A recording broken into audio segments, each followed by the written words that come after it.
अस्सलामुअलैकुम बच्चों, आप देख रहे हैं अशु व्लॉग्स। आज की हमारी कहानी है जन्नत की मिट्टी। एक देहाती ने गारे मिट्टी से अपना घर बनाया। घर में इसने छोटी सी 7 मसलों की मस्जिद भी बनाई क्योंकि इसके 7 बेटे थे।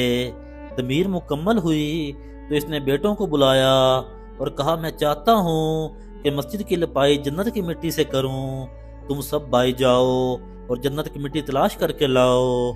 बेटे परेशान हो गए, जन्नत की मिट्टी कहाँ से लाएं। बाप का हुक्म था। 6 बेटे ढूंढने निकल खड़े हुए, जबकि सबसे छोटा और 7वां बेटा बीमार था, घर पर ही रहा। भाई शाम को थके हारे खाली हाथ घर लौटे तो क्या देखते हैं, छोटा भाई बोरी में मिट्टी भर के बैठा है। बाप ने पूछा, बेटे घर बैठे तुझे जन्नत की मिट्टी कहाँ से मिल गई। बेटे ने कहा, सारा दिन माँ के पीछे पीछे फिरता रहा, जहाँ वो कदम रखती थी वहाँ से मिट्टी उठा उठा कर जमा करता रहा। ये वही मिट्टी है। इस कहानी से हमें सबक मिलता है कि माँ के कदमों तले जन्नत है।